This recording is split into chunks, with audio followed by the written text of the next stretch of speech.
The year is 1250. The air is thick with smoke. The clang of steel echoes across the fields. On the horizon, a stone fortress rises like an island of power. Its high walls are bristling with archers, its gate sealed with iron and oak. Inside, a medieval lord trusts that his fortress is impregnable.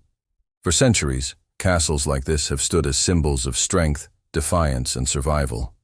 Armies of thousands have failed to take them. They were the ultimate weapon of their age. But what if something entirely new appeared in the sky? Not dragons from myth, not thunder sent by nature, but machines. Machines from the future. What if a swarm of modern drones attacked a medieval castle? At first, the defenders would hear it before they saw it. A strange buzzing, unlike the wind, unlike the whistling of arrows. Hundreds of small shadows would dot the sky, moving with precision no flock of birds could match. For men of the Middle Ages, it would feel like an omen. For us, it would be the beginning of a technological clash across centuries. Drones, small, agile, and deadly. In our world, they are reconnaissance tools, precision strike weapons, and eyes in the sky. But in the medieval world, they would be unstoppable game changers. Imagine a swarm, hundreds of quadcopters armed with small explosives, cameras, and infrared sensors. No castle wall is designed for this. No knight has armor that can resist it. Castles were built to defend against ladders, siege towers, catapults, and later cannons. Their strength was their walls, 20 meters high, thick enough to shrug off stones hurled from trebuchets. Archers on the ramparts could rain arrows down on attackers, while boiling oil and rocks crushed anyone daring to approach the gates. Every feature of these fortresses was made to resist what medieval warfare could throw at them. But drones are not medieval weapons. They fly, they hover, they strike from angles no soldier of the 13th century could predict. Let's walk through the battle step by step. The castle stands prepared. 500 defenders line the walls, archers, spearmen, crossbowmen. They are experienced, hardened by years of feudal wars. Their morale is high. They believe no army of their time can take them. And then the drones arrive. At first, arrows would be loosed. The sky would fill with shafts. Some drones might fall, their rotors pierced. But for every one destroyed, 10 more would slip past. The drones would circle the battlements, scanning with cameras, identifying weak points, tracking movements. Within minutes, the defenders would face a nightmare. Explosives dropped from above. Precision strikes on gatehouses, towers, and supply depots. A single drone carrying even a small grenade could wipe out groups of soldiers packed along the walls. The defenders would try to adapt, shields raised, crossbows aimed upward. But against a swarm of hundreds, it would be chaos. Drones don't fear arrows. They don't tire. They don't panic. They keep coming. Meanwhile, the castle itself, the mighty walls, would no longer matter. For medieval attackers, the challenge was always breaching those walls. Drones bypass them entirely. They fly over and strike from inside. The defender's greatest strength becomes irrelevant. To them, a swarm of buzzing machines in the sky would look like a vision of the end times. Panic would spread faster than arrows could fly. Soldiers would break, some abandoning the walls, others kneeling in terror. In a single hour, morale could collapse.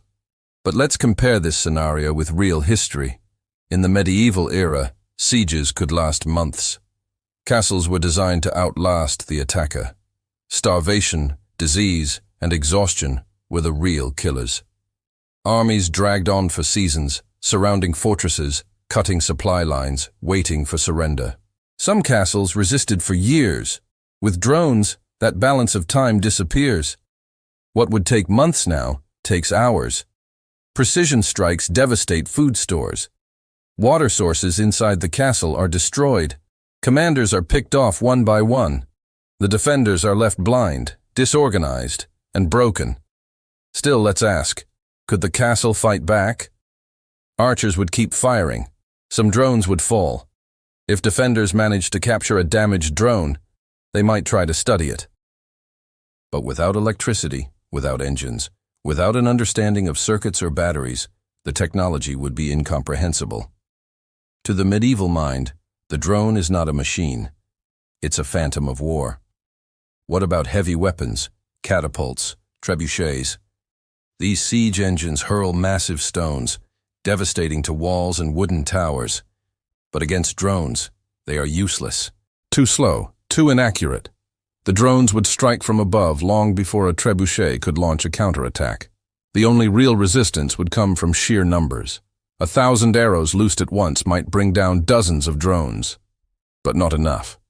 The swarm's mobility and speed make it nearly invincible in this context. Let's think about logistics. Could drones operate in the medieval world? In our reality, drones need batteries, recharging stations, and maintenance. If transported back in time, they would eventually run out of power. But if we imagine this scenario as a sustained assault, with operators from the modern age supplying power and guidance, the outcome is clear. No medieval army could stand. And yet, there's more than just the battle itself. The ripple effects would be profound. News would spread quickly across the land. Word of flying machines that could strike from the sky would terrify kings and lords. The balance of power would collapse. Castles, once the ultimate guarantee of safety, would lose their value overnight. Armies would scatter. Feudal systems would shatter because the very foundation of medieval warfare, the castle, would be obsolete. Now imagine the long-term consequences. If drones appeared across Europe in the 13th century, history would change beyond recognition. The Age of Knights would end instantly. Armor, castles, siege engines, all irrelevant. Warfare would become about controlling the skies. And whoever controlled the drones would rule not just a kingdom, but an entire continent. This is the true game changer. Drones wouldn't just win battles, they would end an entire way of life. So let's return to that castle. The walls are crumbling, the defenders are scattered. Smoke fills the courtyard. From above, drones sweep like vultures, unchallenged, unstoppable. By nightfall, the fortress is silent. The lord who once believed his castle was unbreakable now realizes it is worthless. In a single day, centuries of military strategy have been erased. This is the clash of two eras, the iron and stone of the Middle Ages against the electronics and precision of the 21st century. And the result is not a contest, it's annihilation. But it leaves us with a question. If the past had faced the weapons of today, their world would have collapsed instantly. So what about us? If the weapons of tomorrow appeared in our skies, would we be ready?